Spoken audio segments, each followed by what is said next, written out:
Hello, this is my diversity reflection video. So briefly introduce the topic of the podcast. So it is called This American Life, the Problem We All Live With. There's two parts. In the first part, it talks about how the District of Normandy was a poor, mainly black school that was on this sort of probation for like 15 years. And then finally it was decredited, and it gave students the option to transfer to other schools out of their district with no cost, just because it is like kind of a way for them to find a better education.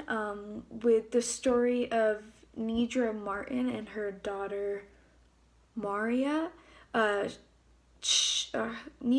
the mother of Maria, was already looking for different schools for her to go to because of all of the stuff that they dealt with throughout the school year in that district of Normandy. They wanted a way out. So when this transfer law was passed, it kind of was like a saving grace for them, because they were already wanting to do this but didn't want to spend like $15,000 for tuition for a public school just because it was out of their district. But by the time this was all in effect, the school that they were going to transfer to, Francis Howell, was an 80% white school. And they were... Oh, I'm getting ahead of myself. In the second podcast, it has a more positive outlook about integration. It's based around a magnet school in Hartford that encourages all these different races, and they want diversity. And it talks about a student, Kiana, a Latina, that was like super like curious about going to an all-white school because she was mainly in a Black and Latino community in her school. So the second part of the podcast has a more positive outlook on the integration versus the first part, where it's mainly negative. So in the first part, I experienced emotion. I was like dying for Maria because she goes to these like a meeting, like a city council meeting for all the parents from Francis Howell to go and talk about their opinions about these 1,000 students that are coming into their school district. And they had all these negative outlooks on these kids. They were worried about violent behavior and demanding metal detectors and drug sniffing dogs because they had such a negative perception of all these kids that just wanted to come to this school for a better education because their school sucked. And the parents knew that, and it always sucked. It sucked for 15 years. And all these kids from Normandy were excited to go to this school, but all these parents from Francis Howell were just upset because they thought these kids were going to come in there and ruin it, when all they wanted to do was travel 30 miles to get a better education. I was thinking, do you really think these kids are going to travel 30 miles a day, wake up earlier, just to go over there and cause trouble? It really pissed me off, honestly. It was just disrespectful and judgmental when they didn't even know these kids. And I wish that Maria would have gotten up there and talked about how she just wanted a better education and not be put down or looked upon or felt like she didn't deserve it. In the second part, it gave me hope. It made me feel good. It made me want to go to that magnet school in Hartford because it sounded amazing. I thought it was really cool to see a positive side of integration, because they wanted it to be diverse, and all these parents were excited for their kids to go to school and interact with different cultures and have friends with different races and all that. I mean, it was really cool to see that. How does this information affect children in educational institutions?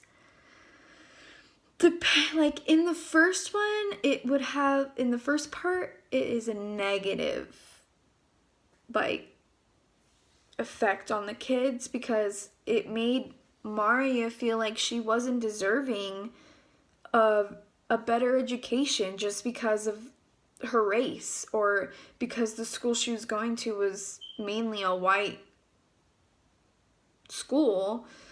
It made her feel like she wasn't worth it, even though she went there and she did probably better than a lot of the kids were already doing there. She was like honor student on athletic teams and all that. Like, good thing she rose above all the negativity.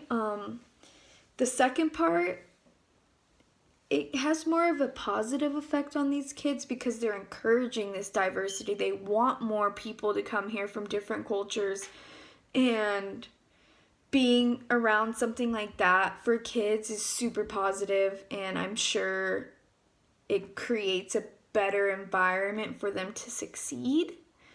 What are some ways you could share this learning with your fellow educators once you start in the field?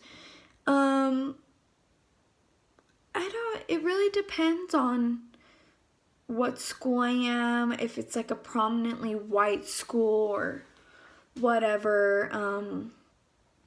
I would tell them to listen to this podcast because it was really eye-opening, and it made me emotional, and it made me want to encourage students from wherever to come and learn if they want to learn. Like, it doesn't matter your race or your culture, or if you're poor, if you're rich. I mean, that's crazy that some parents or teachers think like that.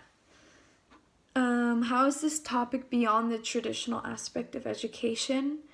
It makes it more personal. It makes it beyond the scope of just education. Teachers should care about their students.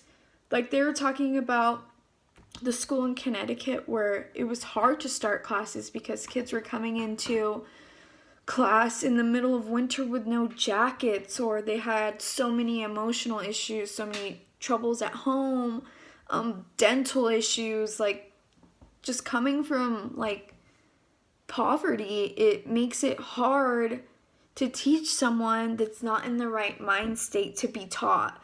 It really, your environment affects your success so much, and by listening to this, it makes me realize how important environment is. So if you're in a school that doesn't care about you, or you feel like they don't care about you, you're not gonna try to succeed. You're just gonna fail. And this made me realize how important environment is for success.